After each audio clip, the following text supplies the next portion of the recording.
I never thought my own daughter would betray me, but when I walked into that medical office for what I believed was a routine health screening, I had no idea she'd paid the doctor $15,000 to declare me mentally incompetent. The paperwork was already drawn up, my assets ready to be transferred, my independence about to be stolen. But what my daughter didn't know was that the janitor mopping the floors that day wasn't just a janitor. And what happened next would change everything. Before we jump back in, tell us where you're tuning in from. And if this story touches you, make sure you're subscribed, because tomorrow, I've saved something extra special for you. My name is Margaret Chen, and at 62 years old, I thought I had finally earned the right to enjoy the life I'd built. I'd spent 3 decades as a high school mathematics teacher, shaping young minds and helping students discover that numbers could tell stories just as compelling as any novel. My husband Robert had passed away 4 years ago after a brief but brutal fight with pancreatic cancer, leaving me with a paid-off house in the suburbs, a comfortable pension, and investment accounts that Robert had carefully managed throughout our marriage. I wasn't wealthy by any means, but I was secure, independent, and for the first time in my life, answerable to no one but myself. Robert and I had one child, our daughter Nicole, who was now 34 years old. I'd always thought we were close, or at least as close as a mother and daughter could be when the daughter had married young and moved to the other side of the city. Nicole had married Brian 5 years ago, a real estate developer who always seemed to be on the verge of his next big deal. They lived in a sprawling house in an upscale neighborhood, the kind of place with a 3-car garage and a kitchen that looked like it belonged in a magazine. But I'd noticed over the past year that the shine had worn off somewhat. The luxury cars were leased, not owned. The designer handbags Nicole carried had started appearing less frequently, and Brian's big deals always seemed to be just around the corner, never quite materializing. Still, I never imagined that their financial troubles would lead to what happened on that Tuesday morning in March. Nicole had called me the week before, her voice full of concern that I'd found touching at the time. How naive I was. "Mom, I've been worried about you," she'd said, and I could hear what sounded like genuine care in her tone. "You've seemed a bit forgetful lately. Last month you forgot about our lunch date, and when I came over last week, you couldn't remember where you'd put your car keys." I'd laughed it off. "Nicole, I'm 62, not 92. Everyone forgets things sometimes. I've been distracted, that's all. I've been volunteering at the community center, taking that watercolor class I told you about, and helping Mrs. Patterson next door with her garden. I'm busier now than when I was working." "I know, Mom, and that's wonderful. But it would make me feel so much better if you just got a checkup. A complete health screening just to make sure everything is okay. Please, do it for me." The way she'd phrased it, making it about her peace of mind rather than any real concern about my health, should have been my first warning sign. But she was my daughter, and despite the distance that had grown between us over the years, I still wanted to make her happy. So I agreed. She'd even arranged everything, calling me back the next day with an appointment already scheduled. "I found this wonderful clinic, Mom. They specialize in comprehensive health assessments for people our age. Well, your age. They'll do cognitive testing, physical examinations, the works. It's all covered by your insurance, and I've already put it in your calendar for next Tuesday at 10 in the morning. You didn't have to go through all that trouble," I protested, though part of me was touched by her apparent concern. "It's no trouble at all. I want to make sure you're healthy and happy. You're all I have left, Mom." Her voice had caught slightly on those last words, and I'd felt a pang of emotion. Maybe we were closer than I thought. Maybe she really did care. That Tuesday morning, I dressed carefully in comfortable slacks and a blue cardigan that Robert had always said brought out my eyes. I drove myself to the address Nicole had given me, a professional building on the east side of town that I'd never noticed before. The directory in the lobby listed various medical practices, and I found the one I was looking for on the 3rd floor, something called Westview Cognitive and Wellness Center. The waiting room was sterile and modern, all white walls and chrome fixtures, with abstract art that probably cost more than my first car. I was the only patient there, which struck me as odd for a Tuesday morning. A receptionist with perfectly manicured nails and a smile that didn't reach her eyes checked me in, barely glancing at my face as she handed me a clipboard with forms to fill out. The paperwork was extensive, far more detailed than any medical forms I'd filled out before. Questions about my daily routines, my ability to manage finances, whether I ever felt confused or disoriented, whether I had family members who could help me with decision-making. I answered honestly, though some of the questions seemed strange for a routine health screening. Yes, I managed my own finances. No, I didn't need help with daily activities. No, I wasn't confused or disoriented. I was a functioning adult who happened to forget where she put her keys occasionally, just like every other person on the planet. Mrs. Chen. A woman in a white coat emerged from the back hallway. She was probably in her late 40s, with dark hair pulled back in a severe bun and glasses that magnified her eyes slightly. I'm Dr. Ellen Pembroke. Please follow me. I gathered my purse and followed her down a corridor lined with closed doors. She led me into an examination room that was smaller than I expected, with just a desk, 2 chairs, and a computer monitor. No examination table, no medical equipment beyond a blood pressure cuff hanging on the wall. Another red flag I was too trusting to notice. Please have a seat, Dr. Pembroke said, gesturing to the chair across from her desk. She sat down and pulled up something on her computer, her fingers flying across the keyboard. I've reviewed the preliminary information your daughter provided, and I have to say, Mrs. Chen, there are some concerning indicators here. Concerning? I felt a flutter of worry in my chest. What kind of indicators? Feel fine. I've been feeling better than I have in years, actually. That's often the case with early-stage cognitive decline, she said, and her tone was so matter-of-fact, so clinical, that it took me a moment to process what she was actually saying. Patients frequently feel that everything is normal, even as their executive function and decision-making abilities deteriorate. It's one of the most insidious aspects of the condition. I don't have cognitive decline, I said firmly, my teaching voice coming out automatically. I'm sharp as I've ever been. I do crossword puzzles every morning. I'm learning watercolor painting. I volunteer teaching math to underprivileged kids twice a week. My mind is fine. Dr. Pembroke gave me a sympathetic smile that made my skin crawl. I understand this is difficult to hear, Mrs. Chen. Denial is a very common first response. But I'm going to need to run some tests. Standard cognitive assessments. They won't take long. The next hour was a surreal blur of questions and tasks that seemed designed to make me feel inadequate. She asked me to remember lists of words, then tested my recall. She showed me pictures and asked me to identify patterns. She gave me math problems that were insultingly simple, as if I hadn't spent 30 years teaching calculus to high school seniors. She asked me to draw a clock showing a specific time, and when I completed the task easily, she made a note on her form with an expression that suggested my success was somehow suspicious. Throughout the assessment, I felt increasingly uneasy. Something about the way Dr. Pembroke conducted herself felt off. She wasn't warm or reassuring like most doctors I'd encountered. She seemed to be going through motions, checking boxes on a form rather than genuinely evaluating my cognitive state. And several times I caught her glancing at her watch, as if she was on a schedule. Well, Mrs. Chen, she said finally, setting down her pen and folding her hands on the desk. I'm afraid my initial concerns have been confirmed. Based on this evaluation, combined with the behavioral indicators your daughter has documented, I'm seeing clear signs of moderate cognitive impairment. You're having difficulty with memory, with executive function, and with sound judgment. I stared at her in disbelief. That's absurd. I answered every question correctly. I completed every task you gave me. The tests aren't just about correct answers, she said smoothly. They're about response time, about the way you approach problems, about subtle indicators that someone with my training can identify. Mrs. Chen, I know this is frightening, but you need to accept that you're not capable of managing your own affairs anymore. You need help. I don't need help, I said, standing up. My hands were shaking, and I wasn't sure if it was from anger or fear. This is ridiculous. I'm leaving. Please sit down, Dr. Pembroke said, and there was steel in her voice now. We need to discuss next steps. Your daughter is very concerned about you, and frankly, based on what I'm seeing, I'm concerned too.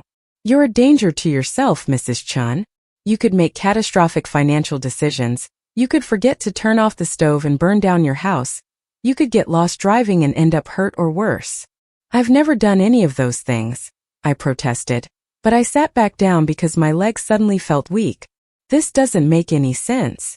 I'm going to recommend that you grant power of attorney to your daughter, Dr. Pembroke continued, as if I hadn't spoken. She can help manage your finances, make sure your bills are paid, ensure you're taking any necessary medications. It's really for the best. In fact, I have the paperwork right here. She pulled out a folder from her desk drawer, and I saw that it was already filled with documents.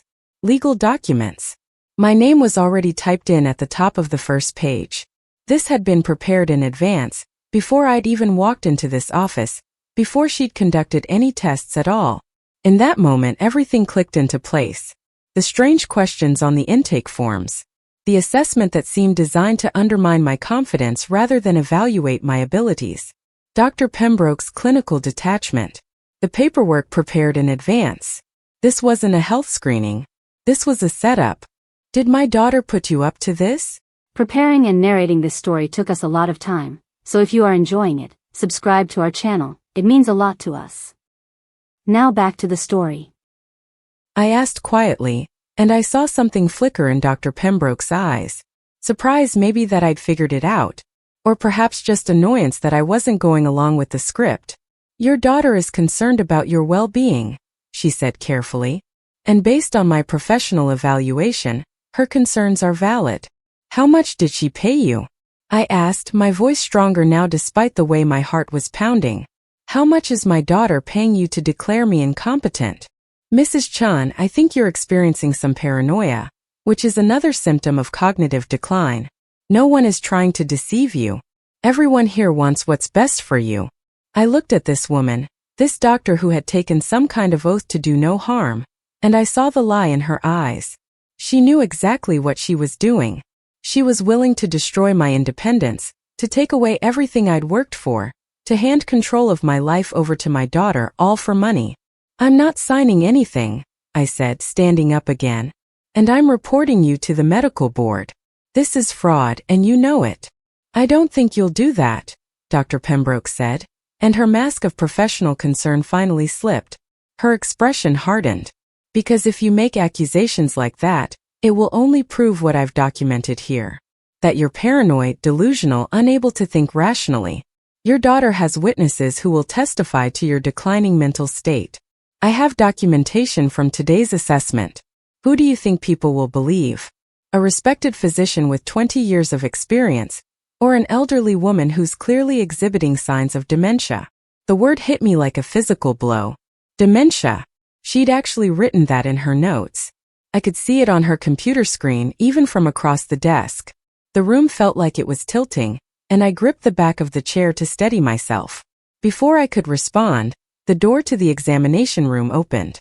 I turned, expecting to see a nurse or maybe Nicole herself, coming to complete whatever horrible plan they'd concocted. Instead, I saw a man in a maintenance uniform, the kind worn by janitors and cleaning staff. He was probably in his mid-50s, with gray threading through his dark hair and kind eyes that seemed out of place in this cold, sterile environment. "Excuse me," he said, his voice apologetic. "I was told to clean this room. Should I come back?"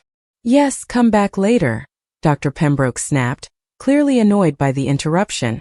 But the janitor didn't leave. Instead, he stepped fully into the room and closed the door behind him. He looked at me, then at Dr. Pembroke, then back at me. Something passed across his face, an expression I couldn't quite read. "Actually," he said, and his voice was different now, carrying an authority that hadn't been there a moment before. "I think I'll stay." He reached into his pocket and pulled out a small leather wallet, flipping it open to reveal a badge. "James Chen, Office of the Inspector General. And Dr. Pembroke, you're under investigation for Medicare fraud, insurance fraud, and conspiracy to commit elder abuse. Mrs. Margaret Chen, I'm going to need you to step outside for a moment while I have a conversation with the good doctor here." I stared at him, my mind struggling to process this new development. The janitor wasn't a janitor. He was an investigator. And his last name was Chen, the same as mine. The same as my late husband's. "I don't understand," I managed to say. "I'll explain everything in a few minutes, ma'am," James Chen said gently. "But right now I need you to wait in the hallway. Trust me." I looked at Dr. Pembroke and saw that all the color had drained from her face. Her hands were trembling as she reached for her phone, but James Chen was faster, plucking it from her fingers. I don't think so, he said. You've got some explaining to do, doctor. Starting with exactly how much Nicole Hayes paid you to falsify a cognitive assessment for her mother. Hayes was Nicole's married name. This man knew everything. He'd been investigating this clinic, investigating Dr. Pembroke, and somehow he'd known what was going to happen to me today. I walked out into the hallway on unsteady legs, my mind reeling. Through the closed door I could hear James Chen's voice, calm but implacable, beginning to list the charges that Dr. Pembroke was facing. I heard her voice rise in protest, then break into something that might have been sobs. I sank into a chair in the waiting room, and the receptionist with the fake smile was gone. The front desk was empty, the whole clinic silent except for the muffled conversation coming from the examination room. I sat there for what felt like hours but was probably only 20 minutes, trying to understand how my daughter, my only child, the baby I'd raised and loved and sacrificed for, had tried to have me declared mentally incompetent so she could steal my money. When James Chen finally emerged from the examination room, Dr. Pembroke was handcuffed and being led away by two other people in professional attire who must have been waiting somewhere in the building. The doctor looked broken, her earlier confidence completely shattered. James Chen sat down in the chair next to me, and up close I could see the weariness in his eyes, the kind that comes from seeing too much of humanity's worst impulses. Mrs. Chen, he said quietly, I owe you an explanation. That would be nice, I said, surprised by how steady my voice sounded. Starting with why you have the same last name as me. A sad smile crossed his face. Robert Chen was my uncle. Your husband was my uncle, which makes you my aunt though we've never met. Robert was my father's younger brother, and our family lost touch years ago after my father passed away. But I always remembered Uncle Robert talking about his wife Margaret, the math teacher who could make calculus sound like poetry. I felt tears prick my eyes at the memory of Robert, at this unexpected connection to a past I'd thought was gone forever. I didn't know Robert had a nephew. He never mentioned you. Family rifts run deep sometimes, James said. My father and Uncle Robert had a falling out when I was young, something about money and pride, the usual stupid reasons families stopped talking to each other. By the time I was old enough to understand how foolish it all was, my father had passed, and I didn't know how to reach out.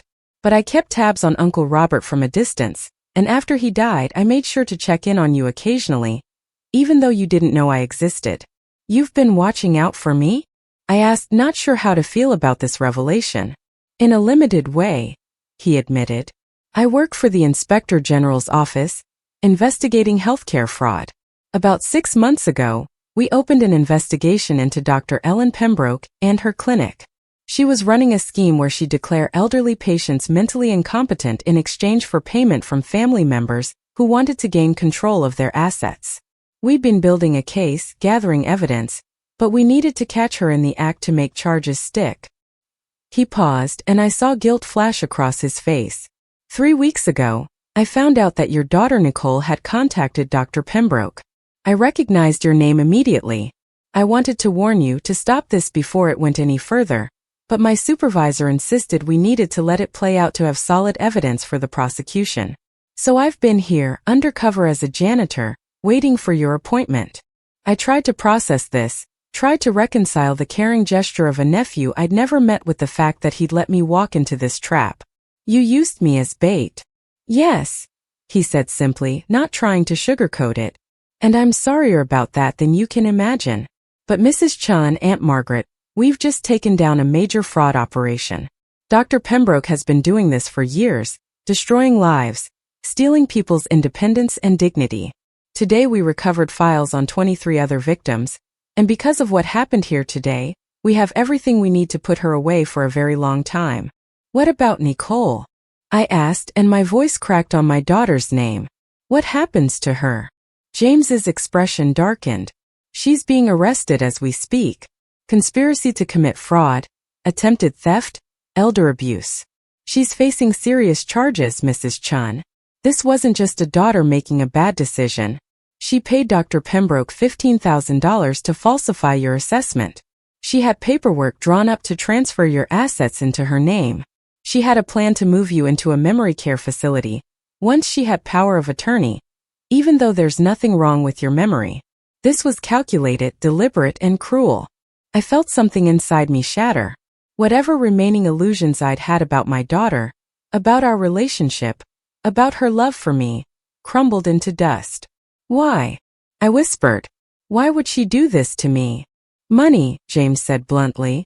Her husband Brian's real estate ventures are failing. They're drowning in debt, facing foreclosure on their house.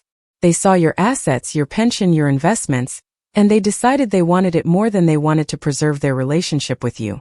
I'm sorry, Aunt Margaret. I know this hurts. We sat in silence for a moment, the weight of betrayal pressing down on both of us. Finally, I asked the question that had been forming in my mind since I'd walked out of that examination room. What happens now? To me, I mean. Where do I go from here? James reached into his jacket and pulled out a business card, different from the official credentials he'd shown earlier. This one had a personal phone number handwritten on it. You go home, he said. You live your life. You do exactly what you've been doing, because there's absolutely nothing wrong with you except that you trusted the wrong person. But if you need anything, if you want to talk, if you just want to connect with the family you didn't know you had, you call me. My wife Sarah and we'd like to get to know you. Uncle Robert always said you were the best thing that ever happened to him, and I'd like to understand why he said that. I took the card, my fingers trembling slightly as I closed them around it. I'd like that too, I managed to say. There's one more thing, James said, standing up and offering me his hand to help me to my feet. We're going to need you to give a statement to testify when this goes to trial. It won't be easy, especially where Nicole is concerned, but these people need to be stopped, and you're the key to making that happen. I thought about all those other victims, the 23 people whose files James had mentioned. I thought about how many more people Dr. Pembroke might have destroyed if this had continued.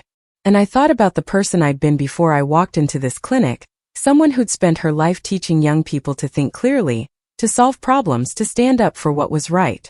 I'll do it, I said firmly. I'll testify. I'll do whatever it takes. James smiled, and I saw Robert in that smile. A glimpse of the man I'd loved reflected in this nephew I'd never known existed. Uncle Robert always said you were the strongest person he'd ever met. I'm starting to see what he meant. As we walked out of the clinic together, past the empty reception desk and through the sterile lobby, I felt something unexpected stirring inside me. Not just anger at the betrayal, though that was certainly there.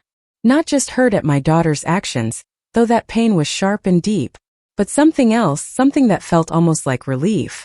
For 4 years since Robert's death, I'd been drifting, filling my days with activities and volunteer work, and hobbies that kept me busy but never quite fulfilled. I'd been existing rather than living, going through motions without real purpose. But now, walking out into the bright March sunshine with my newfound nephew beside me, I felt something I hadn't experienced in years. I felt like I mattered. Like my life had meaning beyond just getting through each day. Like maybe the worst thing that had almost happened to me today was actually going to become the catalyst for something better. I didn't know then how right I was or how much my life was about to change. I only knew that I'd survived something terrible, and I'd found family in the most unexpected place, and somehow improbably I was going to be okay. We reached my car, and James insisted on following me home to make sure I got there safely. As I drove through familiar streets toward the house Robert and I had shared for 30 years, I thought about trust and betrayal, about family and blood, about the difference between the relatives you're born with and the ones you choose. Nicole had been my daughter by birth, but she'd chosen to betray me in the most fundamental way possible. James was my nephew by chance, someone I'd never met until today, but he'd chosen to protect me even though I'd been a stranger to him. Maybe family wasn't really about blood after all. Maybe it was about who showed up when it mattered, who stood by you when the world tried to tear you down, who saw you as worthy of protection and love, even when you didn't know they existed.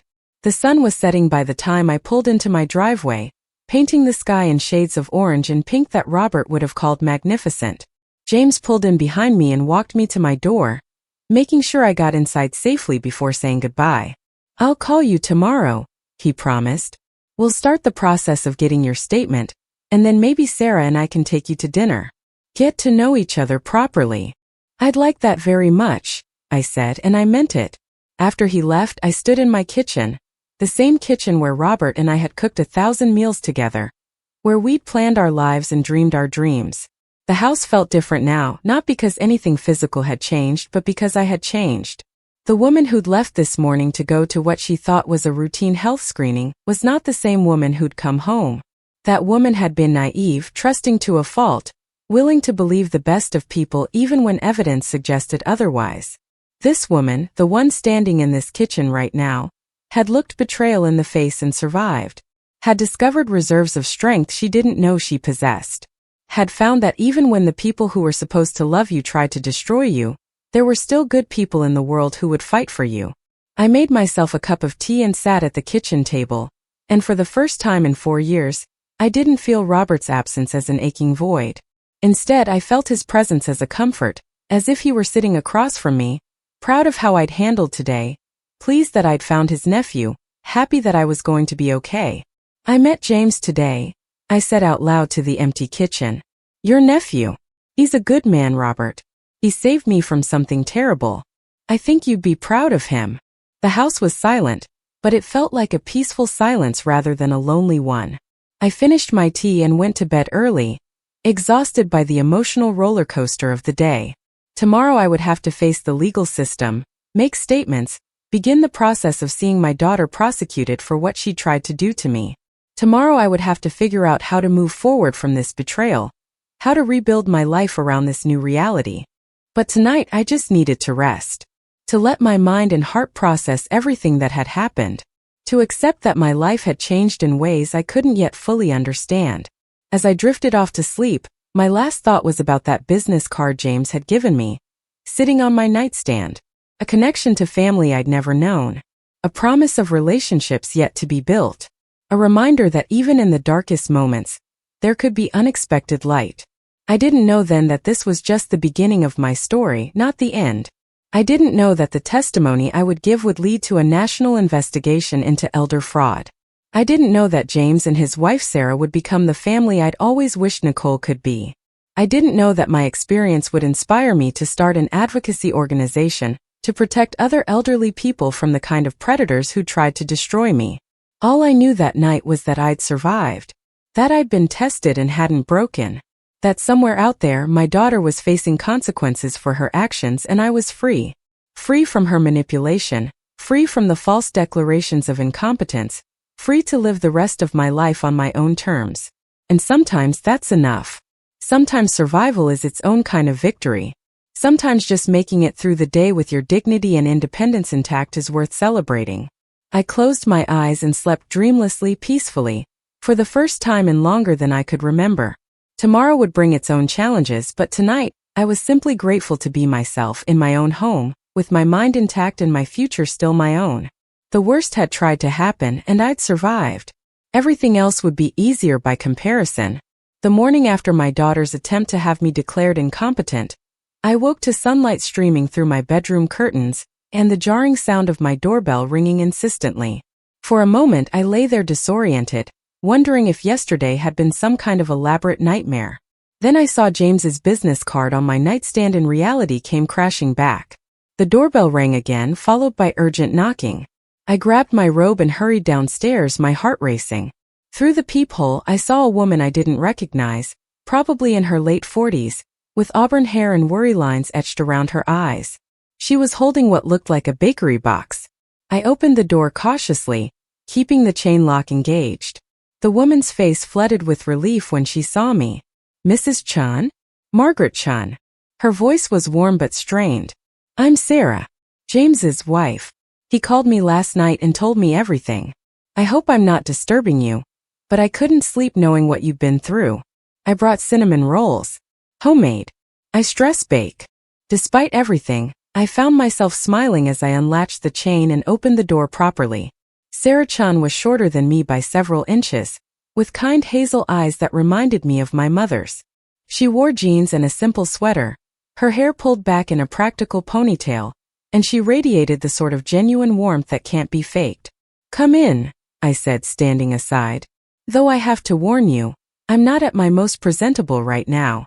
Neither am I most mornings, Sarah said, stepping inside and looking around with undisguised curiosity.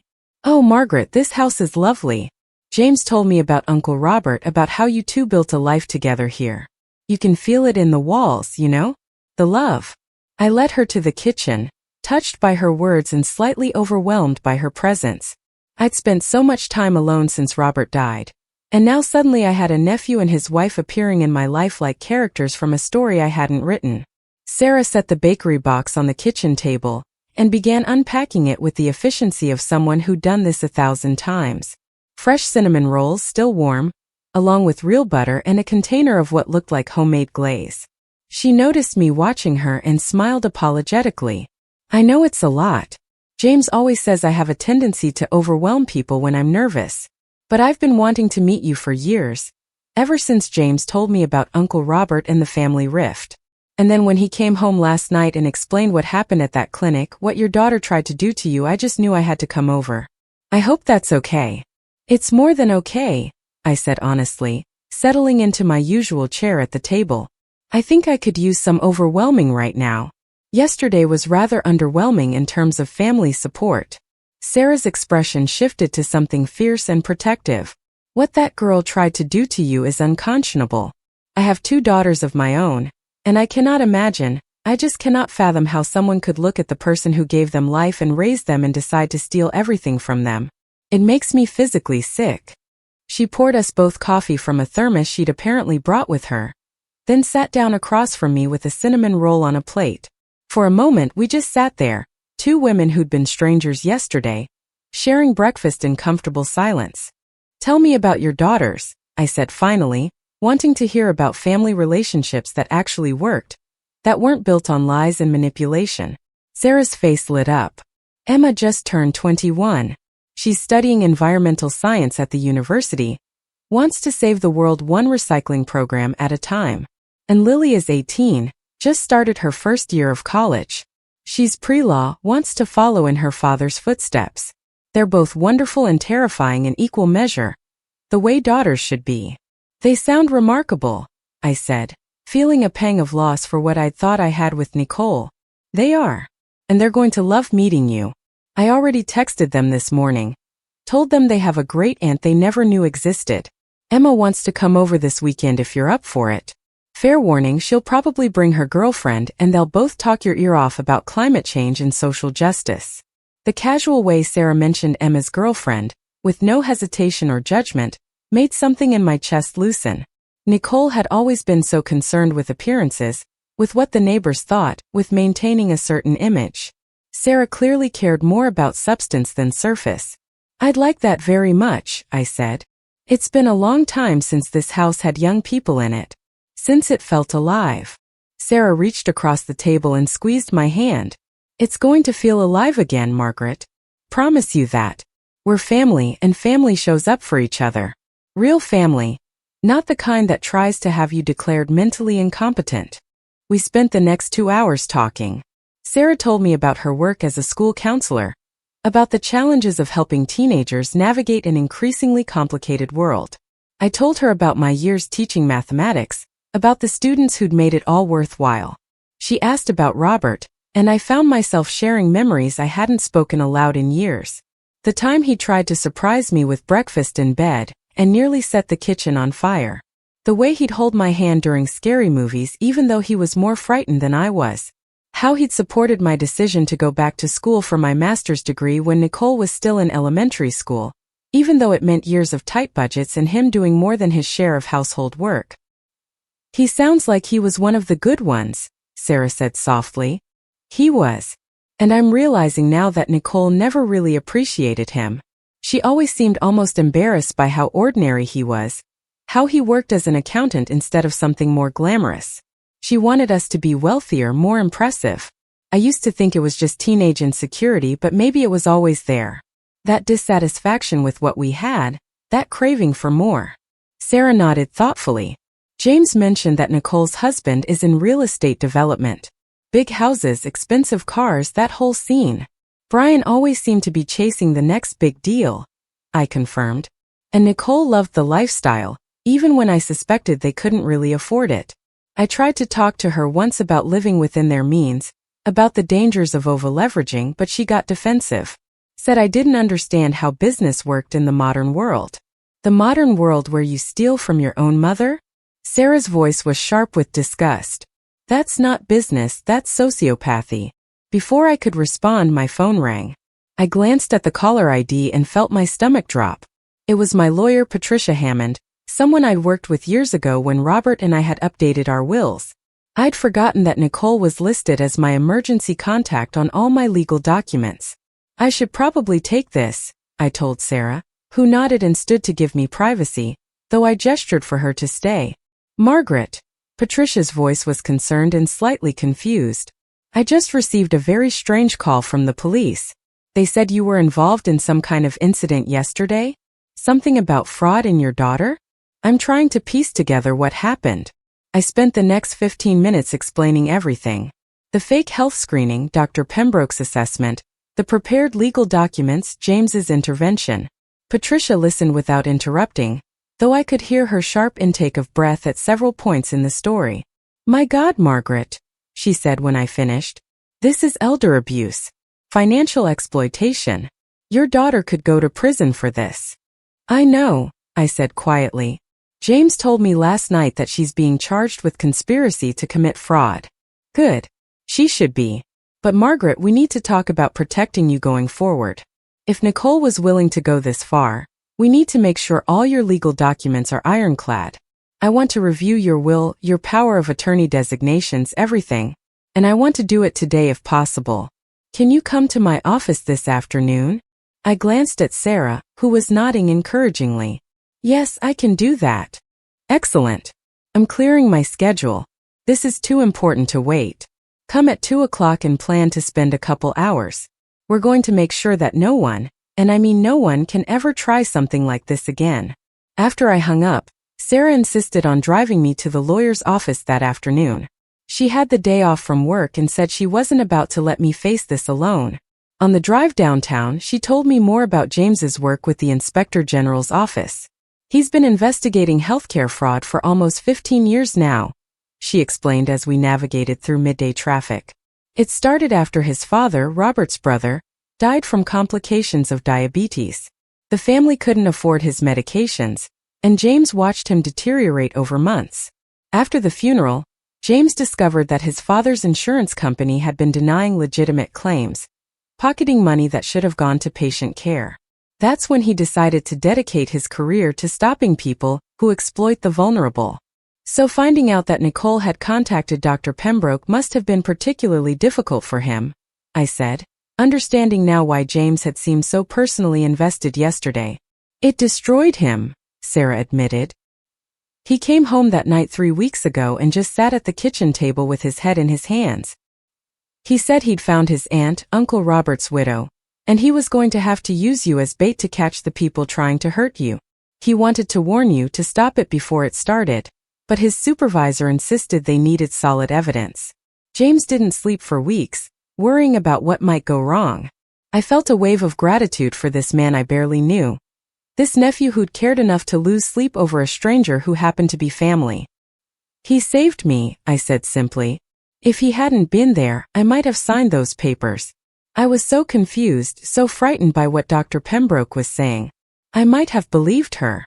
But you didn't, Sarah pointed out. You figured out something was wrong. You confronted her. That took courage, Margaret.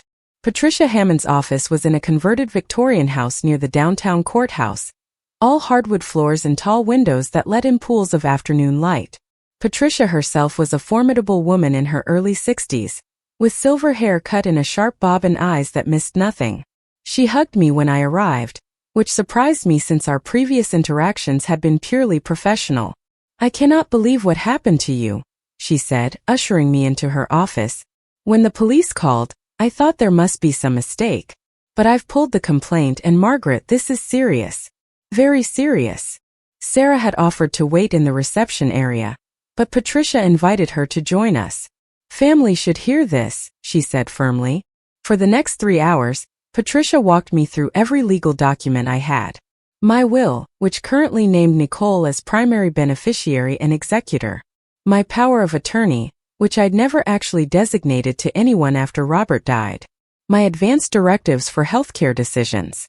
Every piece of paper that could potentially be used to control my life or my assets. We're changing all of this.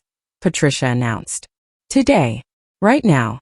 Nicole is not getting a dime of your estate, and she will never have any legal authority over your medical or financial decisions. I want you to think carefully about who you trust, who you want to have these responsibilities if you're ever unable to make decisions for yourself. I looked at Sarah, who'd been sitting quietly beside me, occasionally squeezing my hand when the conversation got particularly difficult. I thought about James, who'd risked his investigation to protect me. I thought about Emma and Lily, these nieces I hadn't met yet but who apparently wanted to know me. James, I said. I want James to have power of attorney, both medical and financial. Patricia nodded approvingly. Good choice.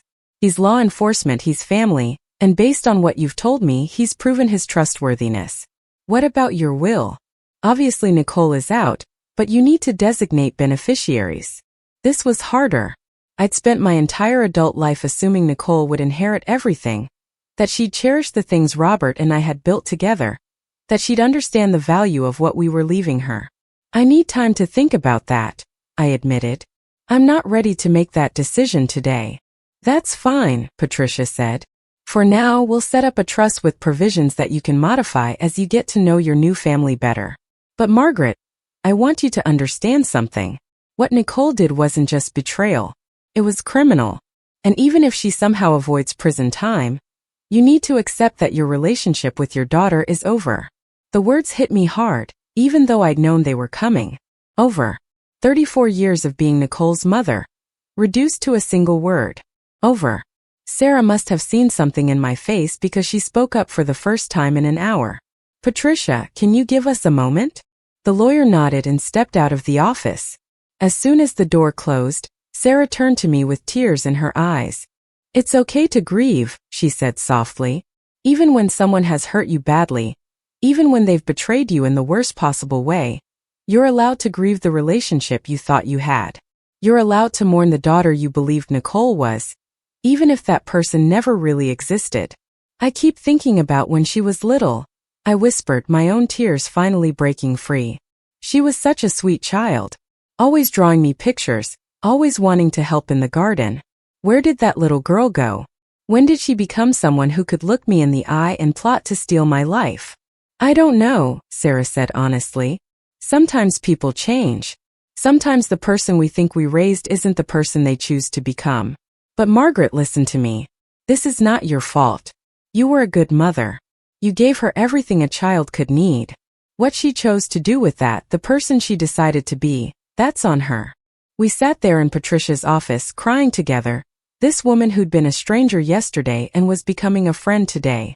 When Patricia returned, she took one look at us and produced a box of tissues without comment. Let's finish this, she said gently. The sooner we get your legal affairs in order, the sooner you can start moving forward. By the time we left Patricia's office, it was nearly 6 in the evening. My legal documents had been completely restructured. James was now my designated power of attorney with Sarah as backup. My will had been changed to create a trust that would be managed by Patricia's firm, with distributions to be determined at a later date when I'd had time to process everything. Nicole's name had been removed from every document, erased as if she'd never existed. You need to eat something, Sarah declared as we walked to her car. Real food, not just cinnamon rolls. James is working late tonight, so you're coming home with me. I'm making lasagna, and I won't take no for an answer. The Chen house was a warm, chaotic contrast to my quiet, orderly home. Shoes piled by the front door, photos covering every available surface, a cat that immediately wound itself around my ankles purring loudly. Sarah's younger daughter Lily was home, sprawled on the couch with textbooks spread around her. Mom, I can't find my sociology notes, did you see them? Lily called out without looking up. Then she did look up, saw me standing there with her mother, and her eyes went wide. Oh my God, your Aunt Margaret. The one Dad has been freaking out about. Hi. Wow. This is so weird. In a good way. I mean, not good that someone tried to steal your money, that's terrible, but good that you're here now and we get to meet you. Sarah laughed. Lily, take a breath. You're going to scare Margaret away. No, she's not, I said, charmed by this girl's earnest rambling. She had James's dark hair and Sarah's warm eyes, and she reminded me of my students, bright and enthusiastic and slightly chaotic. Dinner was exactly what I needed. Lily asked 1,000 questions about my teaching career, about mathematics, about what college was like in my generation. Sarah told stories about James's more ridiculous undercover assignments. The cat, whose name was apparently Chairman Meow, kept trying to steal food off my plate. It was normal and messy and perfect.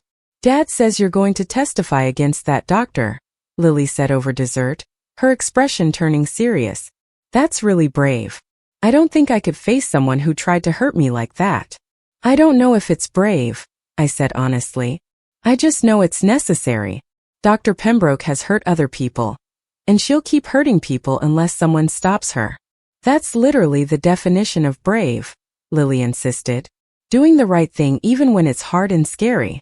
Later, as Sarah drove me home through streets lit by street lamps and the glow of house windows, I felt something I hadn't experienced in years. Hope. Not the vague, abstract hope that things might get better eventually, but concrete hope grounded in real connections and genuine care. Thank you, I said as we pulled into my driveway. For today. For everything. You didn't have to do any of this. Yes, we did, Sarah said firmly. Your family, Margaret. And we protect our family. I went to bed that night exhausted but not empty. The house didn't feel quite so lonely anymore. I had Sarah's number in my phone, plans to meet Emma that weekend, a lawyer who was protecting my interests, and a nephew who'd proven that good people still existed in the world. But I also knew that the hardest part was still ahead of me. The legal process was just beginning. Eventually, I'd have to face Nicole, have to testify against my own daughter in a courtroom. I'd have to stand up in front of strangers and detail how the child I'd raised had tried to destroy me. The thought terrified me. But as I drifted off to sleep, I remembered what Lily had said. Brave isn't the absence of fear. It's doing the right thing even when you're terrified. I could be brave. I'd been brave yesterday when I'd confronted Dr. Pembroke. I'd be brave tomorrow when I gave my statement to the police. And I'd be brave in the weeks and months ahead, no matter what came next.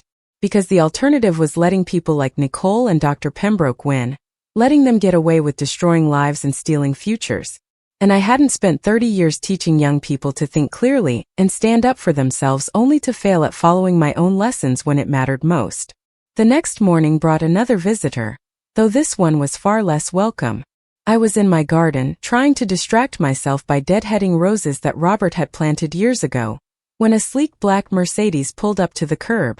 I recognized it immediately as Brian's car, and my stomach twisted with dread. My son-in-law emerged from the driver's seat wearing an expensive suit that probably cost more than my monthly pension check. He looked haggard though, with dark circles under his eyes and a tension in his shoulders that I'd never noticed before. "Margaret," he called out, approaching my garden gate cautiously. "Please, I need to talk to you. Just 5 minutes." Every instinct told me to go inside and lock the door. But something in his expression made me hesitate. He looked broken in a way that had nothing to do with losing money or facing legal troubles. He looked like a man who'd finally realized the cost of his choices. "Say what you came to say," I told him, not moving from my position among the roses. "But stay on the other side of that gate." Brian gripped the gate with both hands, and I saw his knuckles were white with tension. "Nicole's in jail. They denied bail because the prosecutor argued she was a flight risk. She's being held in county lockup until the trial." "I know," I said quietly. James had called me that morning with an update on the case. "She's falling apart in there, Margaret. She's not built for this. She's scared and confused, and she keeps saying this is all a misunderstanding, that you'll explain to the judge that she was just trying to help you." The audacity of it took my breath away. Even now, even after being caught red-handed, Nicole apparently believed she could manipulate her way out of consequences. She tried to have me declared mentally incompetent so she could steal everything Robert and I worked for. I said, my voice harder than I'd ever heard it. "That's not helping. That's exploitation. That's abuse." "I know," Brian said, and his voice cracked. "God, Margaret, I know. And it's my fault. All of it. My business ventures failed, we were drowning in debt. And instead of facing it honestly, instead of declaring bankruptcy and starting over, I convinced Nicole that we could fix everything if we just had access to your money. He wiped his hand across his face and I realized he was crying. I told her it wasn't really stealing because you were getting older, because eventually that money would be hers anyway. I convinced her that we were just accelerating the inevitable. I made it sound reasonable, even justified. And she believed me because she wanted to believe me, because she couldn't face losing the lifestyle we'd built. You destroyed my daughter, I said flatly. You took whatever was good in her and twisted it into something ugly. Yes, Brian agreed simply. I did. And I will carry that guilt for the rest of my life. But Margaret, please, you have to understand. Nicole loves you. In her own complicated, messed up way, she really does love you. People who love you don't try to steal your independence. I shot back. People who love you don't pay doctors to declare you incompetent. Whatever Nicole feels for me, it isn't love. Something else. Something that looks like love from a distance but turns out to be hollow when you get close enough to see clearly. Brian opened his mouth to argue, then seemed to think better of it. Instead, he reached into his jacket pocket and pulled out an envelope. She wrote you a letter. The guards let her have paper and pen. She asked me to give this to you. I'm not asking you to forgive her or drop the charges or anything like that. I'm just asking you to read it. He held the envelope through the gate, and after a long moment I took it. The paper was smooth and expensive, probably from the stationery set I'd given Nicole last Christmas. The irony wasn't lost on me. I'm going to tell you something, Brian, I said, folding the envelope without opening it. And I want you to really hear me. Nicole is an adult who made her own choices. Yes, you influenced her. Yes, you created the circumstances that led to this. But she chose to go along with your plan. She chose to contact Dr. Pembroke. She chose to pay that woman $15,000 to lie about my mental state. Those were her decisions, and she has to face the consequences. I know, he whispered. Do you? Because it sounds like you're here trying to make me feel responsible for her suffering. Like I should feel guilty for not protecting my daughter from the results of her own actions. Brian's face crumpled. I just want her to come home. I want this nightmare to be over. I want to go back to before any of this happened. You can't, I said simply. None of us can. This happened and now we all have to live with it. You mean Nicole, everyone she tried to hurt. The past is gone, Brian. And honestly, based on what you've just told me, the past was built on lies anyway. He stood there for another moment, and I could see him wrestling with whether to say more. Finally, he just nodded and walked back to his car. I watched him drive away, the expensive Mercedes that he probably couldn't afford, heading back to the expensive house they were about to lose, to the expensive life that had cost them everything that actually mattered. Inside, I sat at my kitchen table and stared at Nicole's letter. Part of me wanted to throw it away unread. Another part of me, the part that had been her mother for 34 years, couldn't help but wonder what she'd written. I made myself a cup of tea and finally opened the envelope. Nicole's handwriting was the same elegant script I'd always admired, the result of the expensive calligraphy classes I'd paid for when she was in high school. Mom, the letter began, and I almost stopped reading right there. She'd lost the right to call me that. But I forced myself to continue. Mom, I don't know how to explain what happened. I don't know how to make you understand that I never wanted to hurt you. Brian and I were desperate. We'd lost everything, and I couldn't face telling you that we'd failed. I couldn't face seeing disappointment in your eyes. Dr. Pembroke told us it would be easy.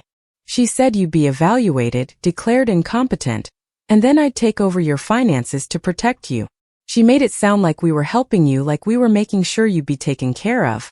I convinced myself that it was the right thing to do, that you were getting older and you'd need someone to manage your money eventually anyway. I know how it sounds now. I know it was wrong. But Mom, I was so scared. Scared of losing our house, scared of what our friends would say, scared of becoming the failure I always worried I was. And yes, scared of being poor like we were when I was growing up. I know you and Dad did your best. I know you gave me everything you could. But I hated being the kid whose clothes came from discount stores, whose birthday parties were in the backyard instead of at fancy venues, who had to work part-time jobs in high school while my friends got cars for their 16th birthdays. When I married Brian, when I finally had money and nice things and a beautiful house, I felt like I'd finally become the person I was supposed to be.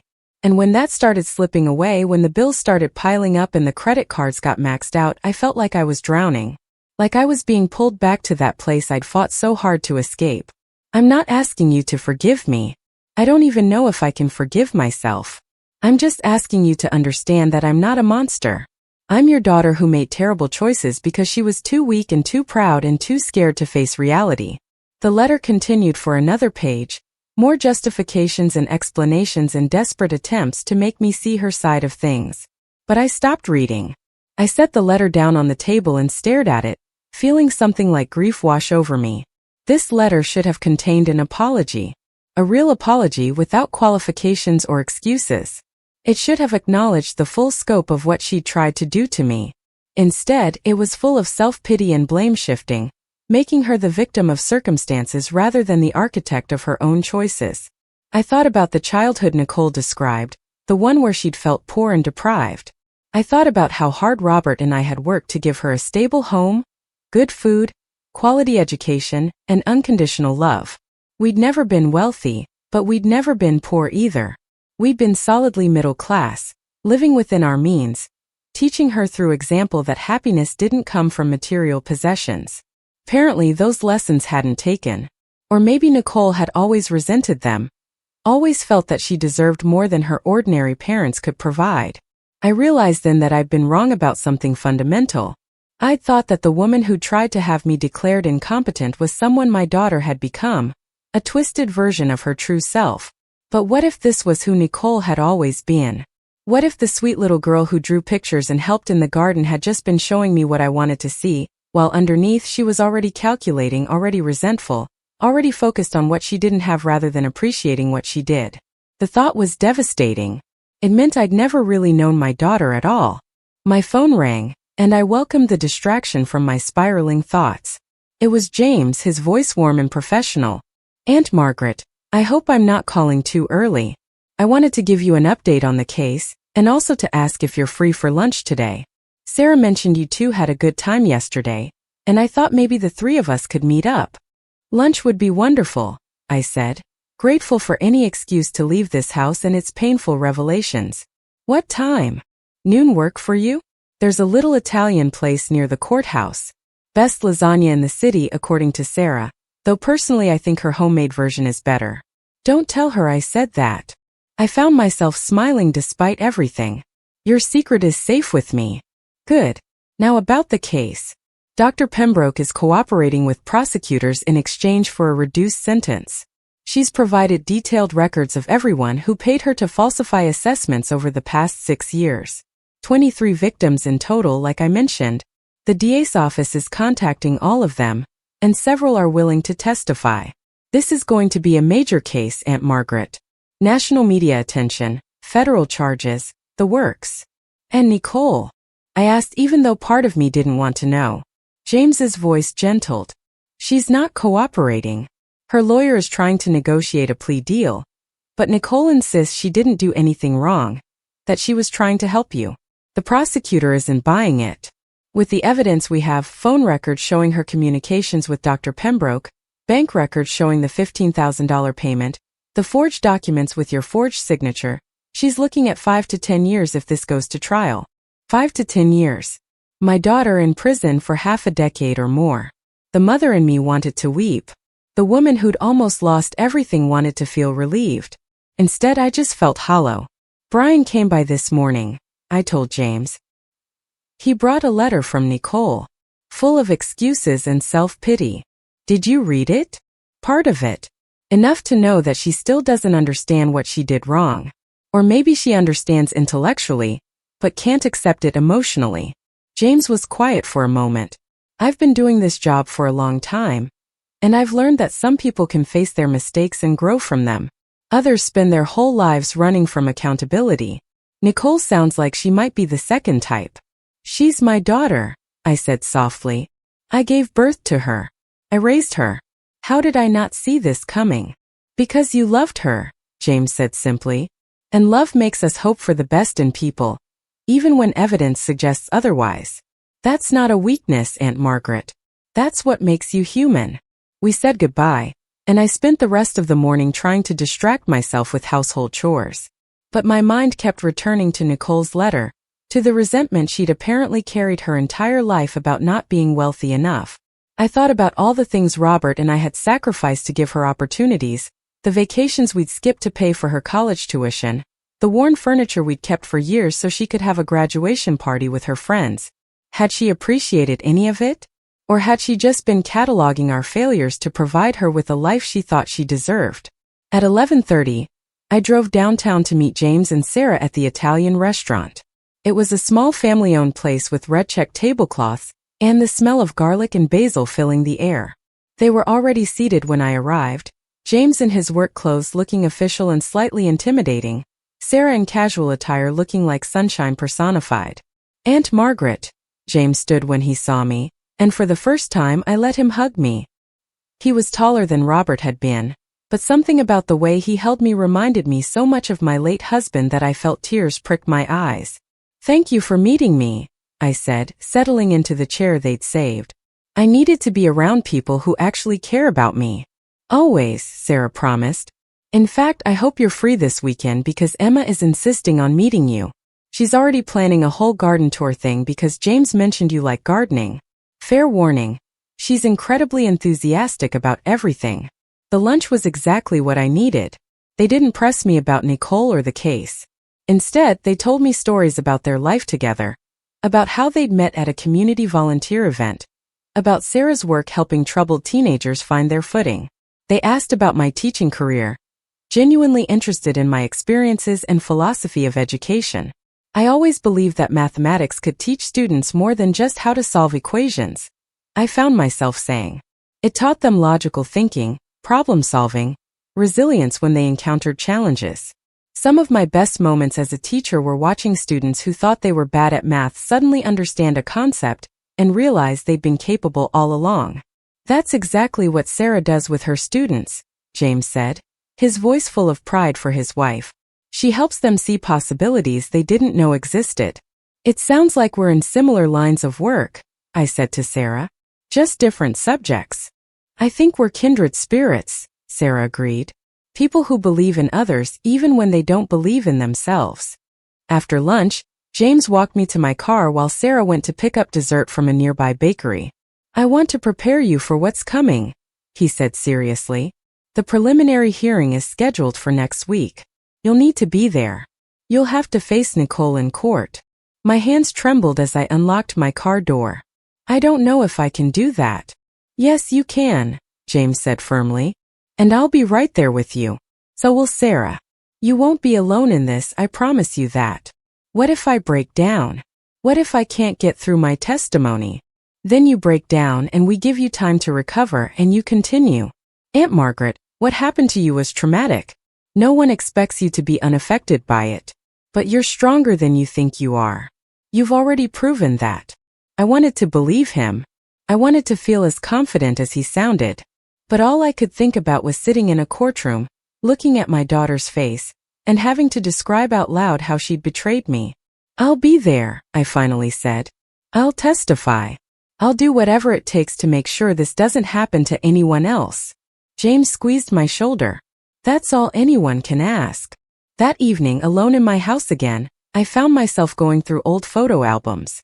Pictures of Nicole as a baby, as a toddler, as a gap-toothed 7-year-old grinning at the camera. Images of birthday parties and school plays and family vacations to modest destinations we could afford. In every picture she was smiling. In every picture she looked happy. Had it all been an act?